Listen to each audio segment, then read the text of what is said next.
আজকে ব্যানার এবং হেডলাইন দেখে বুঝতে পারছেন যে আমি বলছি যে 18 তারিখের পর আওয়ামী লীগ দেবে মরণ কামড়।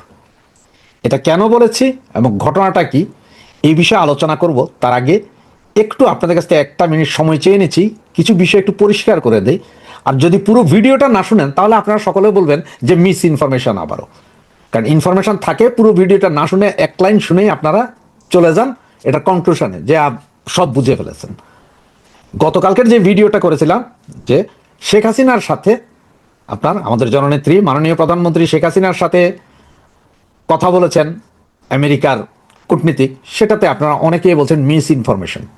তবে যদি না বুঝছেন না জানেন সেটা হচ্ছে অন্য কথা, আর যদি বুঝে থাকেন তাহলে বলো যে এটি মিস ইনফরমেশন না, আপনাদের বুঝতে হবে। আর সেই বুঝাটার জন্যই আজকের যে ঘটনাটা এখন বলছি সেটার সাথে এইটার 110% মিল। সেটাতে দেখেন আপনারা এই মুহূর্তে আমার মাথার পেছনে যে ব্যানারটা দেখছেন সেখানে লেখা আছে, দেখেন, জামাতের আমিরের সাথে যুক্তরাজ্যের বাণিজ্যিক প্রতিনিধি দলের ভার্চুয়ালি বৈঠক অনুষ্ঠিত হয়েছে, এবং সেম বৈঠক অনুষ্ঠিত হয়েছে আবার তারেক জিয়ার সাথেও, এবং সেম অবস্থায় আবার ডাক্তার ইউনূসের সাথে তো গত মঙ্গলবারই বৈঠক হয়েছে, অনেক কিছুই বলেছে। জামাতের যে Facebook page, official Facebook page Shafiqur রহমানের, তার ফেসবুক পেজ থেকে নেওয়া একটা জিনিস দেখেন, যুক্তরাষ্ট্রের বাণিজ্যিক প্রতিনিধি দল জেমিসন গিয়ারের সাথে জামাত ইসলামের আমির ডাক্তার শফিকুর রহমানের সঙ্গে ভার্চুয়ালি বৈঠক অনুষ্ঠিত হয়েছে শুক্রবার, মানে আজকে দুপুরে জামাতের ভেরিফাইড ফেসবুক পেজের এক পোস্টে বিষয়টি জানানো হয়েছে। বৈঠকে বাংলাদেশ ও যুক্তরাষ্ট্রের দ্বিপাক্ষিক বাণিজ্য, পারস্পরিক শুল্ক হার, ভবিষ্যৎ অর্থনৈতিক সহযোগিতা নিয়ে বিস্তারিত আলোচনা হয়। পোস্টে বলা হয়, বাংলাদেশ জামায়াত ইসলামের আমির ডাক্তার শফিকুর রহমান যুক্তরাষ্ট্রের বাণিজ্যিক প্রতিনিধি ইউএস ট্রেড রিপ্রেজেন্টেটিভ রাষ্ট্রদূত জেমিসন গিয়ারের সঙ্গে ভার্চুয়াল বৈঠকে মিলিত হন। বৈঠকে আরও উপস্থিত ছিলেন দক্ষিণ ও মধ্য এশিয়া বিষয়ক সহকারী মার্কিন বাণিজ্য প্রতিনিধি বোল্ডান লিঞ্চ, দক্ষিণ ও মধ্য এশিয়া বিষয়ক পরিচালক এমিলি এসবি এবং বাংলাদেশ জামাত ইসলামের যুক্তরাষ্ট্রের মুখপাত্র professor doctor Mohammad Nakibur Rahman. Doctor Mohammad Nakibur Rahman কেন হওয়ার কারণটা কি?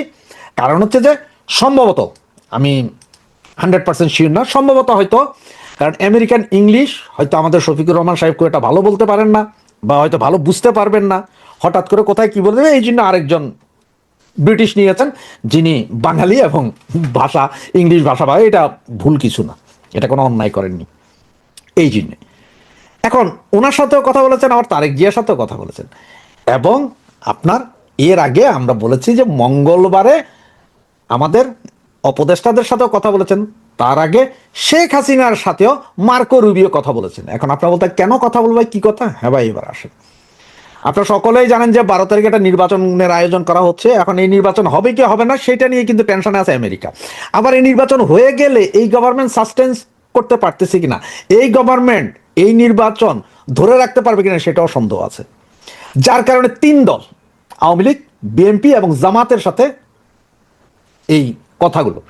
আওয়ামী লীগকে ওদের সবচেয়ে বড় ভয় যে নির্বাচন হয়ে যাওয়ার পরে এবার ক্ষমতায় বিএনপি আসুক আর জামাত আসুক, আওয়ামী লীগের ঠেলার সাথে বাঁচবে না, আওয়ামী লীগের ধোলাইয়ের কাছে দাঁড়াইতে পারবে না। সুতরাং গভর্নমেন্ট ঠিক থাকবে না, হরতাল মিছিল অবরোধ এগুলো দিতেই থাকবে আওয়ামী লীগ। সুতরাং ওরা যেসব ব্যবসা বাণিজ্যের চুক্তি এই ইন্টিমের সাথে 17 মাসে যা যা নেওয়ার সত্য নিছে, কিন্তু এগুলো কি আসলে রাখতে পারবে কিনা? কারণ দেশের সরকার যদি স্টেবল না হয়, ওরা যে বিনিয়োগ করবে ওদের বিনিয়োগ তো ক্ষতিগ্রস্ত হবে, তখন কি হবে? এইসব কারণে তারা এখন আলোচনায়, কিন্তু আলোচনায় এই যে জামাতের সাথে বা বিএনপির সাথে যতই আলোচনা হোক, আলোচনার মূল কেন্দ্রবিন্দু যে আওয়ামী লীগকে বাংলাদেশের রাজনীতি করার স্পেস ছেড়ে দিতে হবে, নির্বাচনে সকলকে নিয়ে নির্বাচন করতে হবে, আওয়ামী লীগকে বাইরে রেখে কোনো নির্বাচন করা যাবে না। এটা হচ্ছে মূল। কারণ আমেরিকাও ভালো করে জানে আওয়ামী লীগকে বাইরে রেখে নির্বাচন করে আপনারা 6 মাসও ক্ষমতা ধরে রাখতে পারবেন না। তো ওরা যে এই যে বন্দর নিল, পোর্ট নিল, রাস্তা নিল, ঘাট নিল, জায়গা নিল, জমি নিল, সেন্ট মার্টিন নিল, এগুলা কই যাবে? আর শেখ হাসিনার দোষ কি ছিল? শেখ হাসিনার দোষ ছিল একটাই, সেটা হচ্ছে যে উনি সেন্ট মার্টিন দিতে রাজি হন নাই, উনি বন্দর দিতে রাজি হন নাই, উনি কিনছিলেন গরিবের জন্য চাউল, উনি দিছিলেন গরিবরে বৃদ্ধ ভাতা, বয়স্ক ভাতা, পঙ্গু ভাতা, গর্ভবতী ভাতা, মহিলাদের জন্য ভাতা, এইসব ভাতা চালু করছে, মানে ভাত কাপড়ের ব্যবস্থা করছে, যেই কারণে এই সরকারের পতন ঘটাইছিল এই আমেরিকা।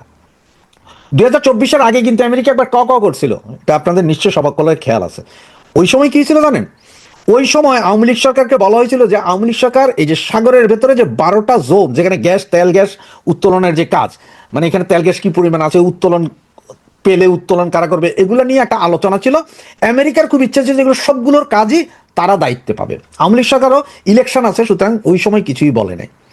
যেই না ইলেকশনটা শেষ হলো, আওয়ামী লীগ সরকার 3 মাসের ভেতরে আন্তর্জাতিক দরপত্র দিল। মানে আন্তর্জাতিকভাবে দরপত্র যে যারা আছে সকলে আসেন, আমি এক দেশ শুধুমাত্র আমেরিকারে দিব না। কারণ আওয়ামী লীগ সরকার ভালো করেই জানতো এইসব অঞ্চলে দিলেই সেন্ট মার্টিন হারাবে।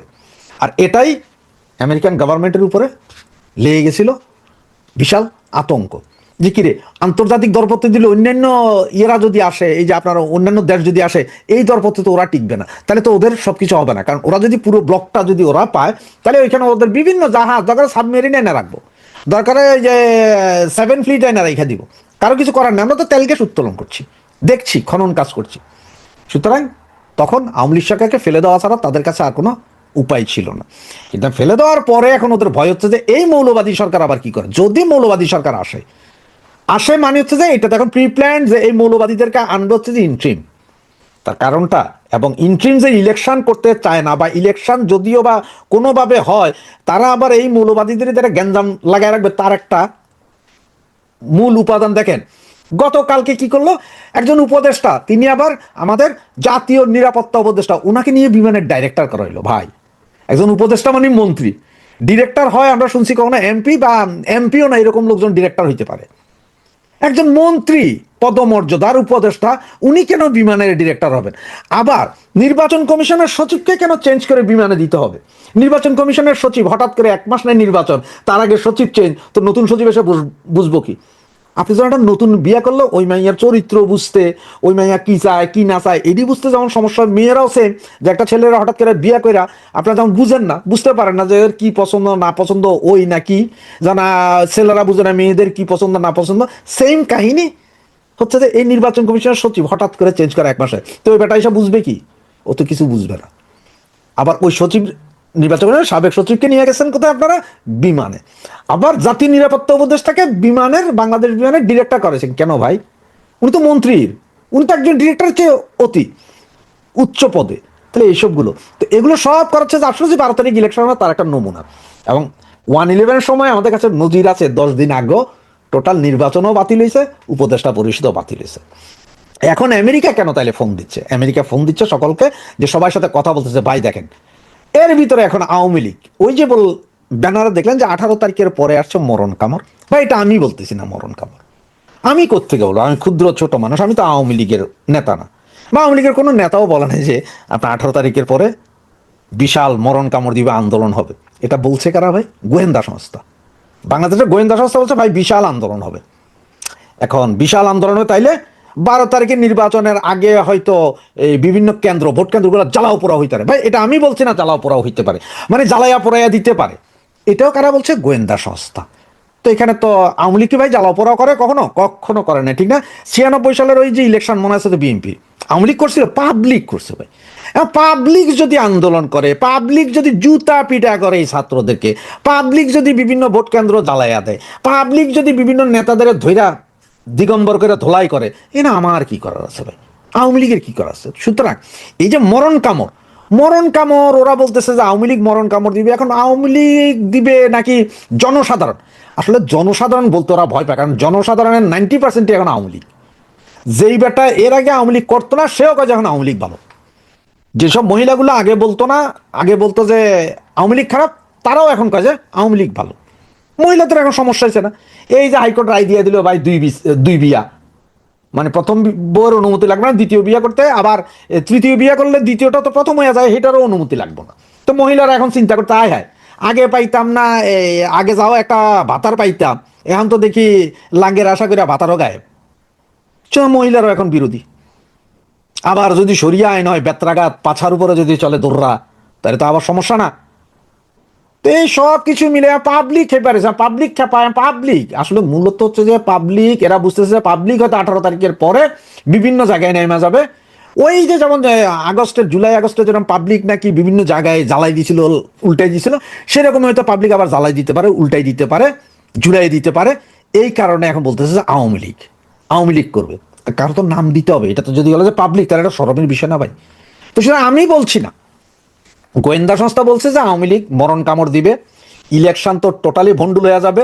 এমনও হইতে পারে যে এই ফেব্রুয়ারির 10 তারিখ থেকে 12 তারিখের ভিতরে যত ক্যাম্প আছে সব হাওয়া হয়ে যেতে পারে। তো এগুলো সব পাবলিক হয়তো করতে পারে, এটা আওয়ামী লীগ করবে না, পাবলিক করবে। কারণ পাবলিক মানেই এখন কিন্তু সব আওয়ামী লীগ, এটা তো মানেন যে যে কোনো পাবলিক মানেই আওয়ামী লীগ। আর জামাত বিএনপি তো আলাদা। জামাত বিএনপি গুলো জামাত বিএনপি, আর পাবলিক আম জনতা যেটা বলেন সেটা হচ্ছে আওয়ামী লীগ। সুতরাং আসতে পারে নাকি 18 তারিখের পরে বিশাল আন্দোলন, দিতে পারে মরণ কামড়।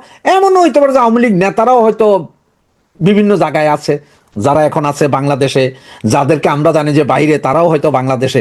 সবকিছু মিলাইয়া একটা বজগট অবস্থায়। তবে আমেরিকার ভয় হয়েছে যে আওয়ামী লীগরে বাইরে রাখে নির্বাচন করে ফয়দা হবে না, 6 মাসও টিকবেন না। সুতরাং আবারও বলি আপনাদেরকে, নো ভোট, নো ভোট। নৌকা নাই, ভোট কেন্দ্রে যাব না, কিসের তোমার হার না, ভোট দিতেই তো যাব না। জয় বাংলা, জয় বঙ্গবন্ধু।